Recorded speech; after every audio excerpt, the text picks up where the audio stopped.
User research, that has helped a lot. Learning empathy mapping and personas, that's something I never even thought of. I mean, prototyping, paper prototyping was awesome. Learning how to just draw it out first before you do the block frames. I would always just do block frames and try to design, and just missing these tiny pieces all over the place. And when you put it all together, it's like, oh my god, this is the smoothest running project ever. This is awesome. I love it. It was nice to come in after a full day of work. I mean, I work 9 to 5. I could run home if I needed to, run and grab some dinner, and then come to school, work for a couple hours, be creative, and then go home and spend time with my puppy and my husband, and it was awesome. So it didn't wear me down at all. I mean, those are hours that I spend not doing anything anyways, whether I'm just sitting around playing or going for a walk. It was nice to have another thing to do, and I was learning, and so it helped me grow as an individual. So here I started with some paper prototyping.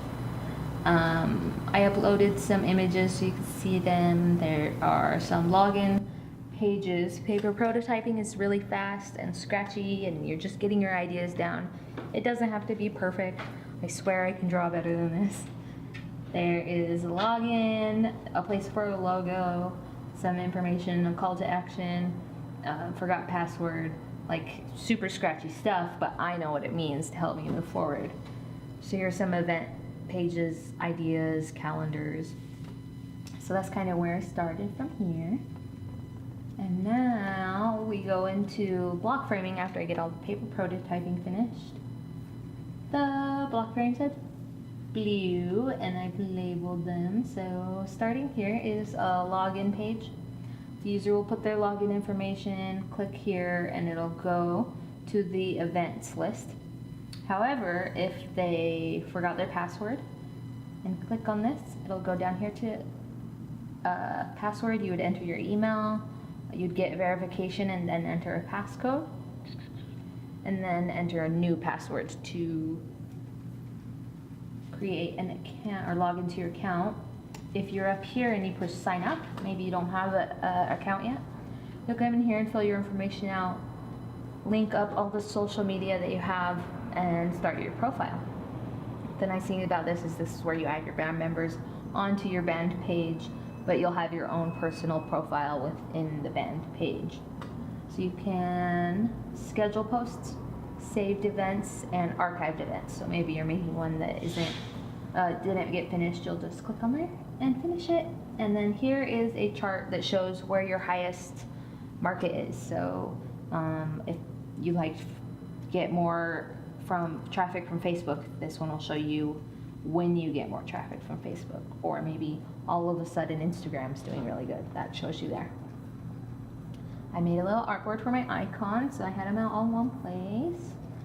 And then here are your events. You would just click on one, it would open to this page with all the information.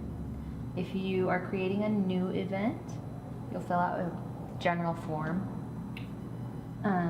Here is the menu. You just click on the hamburger menu and this pops open. Search brings the search bar with a keyboard. You can search other members or other bands. And then your calendar. So moving into the design, I had to do some deciding on colors and imagery and all kinds of things. It's just not, there we go. So I really liked these apps that use the golds. Here's some band pictures I found that I loved. Different ideas, different feels for what I wanted to achieve with this app. Going into this design, I made a little style guide here with fonts, the icons, and different colors I used. The iPhone screen, I didn't make a screen for the Androids.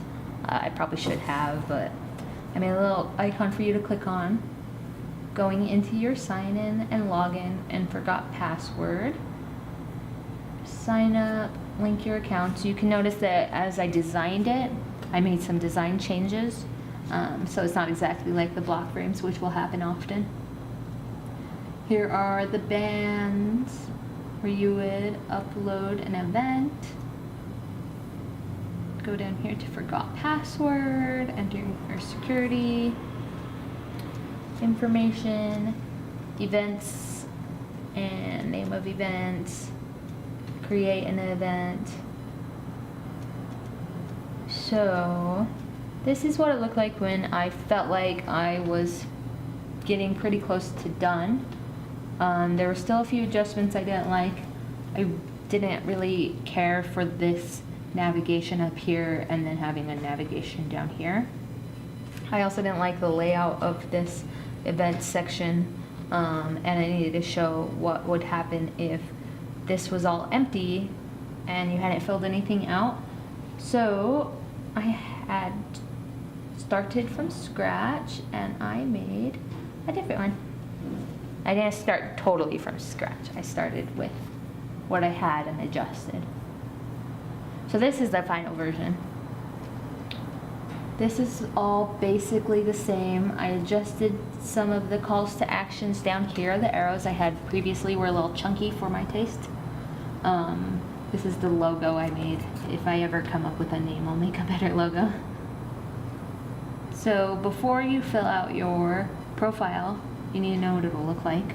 It's just basic and it has a save button. And then once you fill out your profile, if you hover over these lines, it'll tell you which one is doing best. Facebook is down here. Here are some of your members. This would swipe over, depending on how many members you have.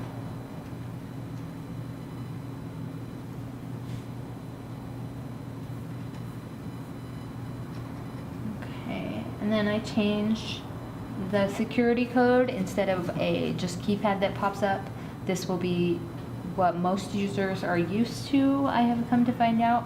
So I changed it to what is more user-friendly. Just your regular keyboard instead of just the keypad. Now here's where the biggest difference comes in. This is the event page. They're a little bit bigger, or you can put more description, but you can also edit and send right from here instead of having to go into the page itself. If you click on this, it'll open to the full page. This is kind of this slides over when you click on the upcoming events saved and archived.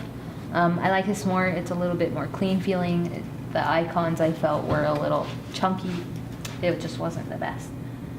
So saved, if you started a event and you didn't finish, it's here and you can click into it to edit it. Of course, if you click on this little arrow, it'll go into the event.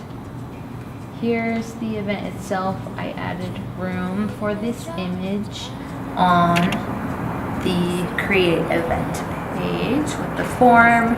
The form's a lot easier to read, I think, with this feel, with this image where you can click on or you can delete it. If you delete it, I added this, are you sure you want to delete? I feel like that's important for a user to understand that they're deleting their app or their event.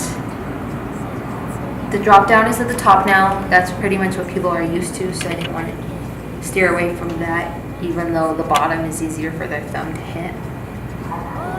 And then when you click on the search, this slides open and this will slide up and you can type in somebody's name. So yeah, overall I'm happy with how it ended up. I think it's a good finish and clean, and I feel like people would really want to use this app. It'd be helpful for their organization.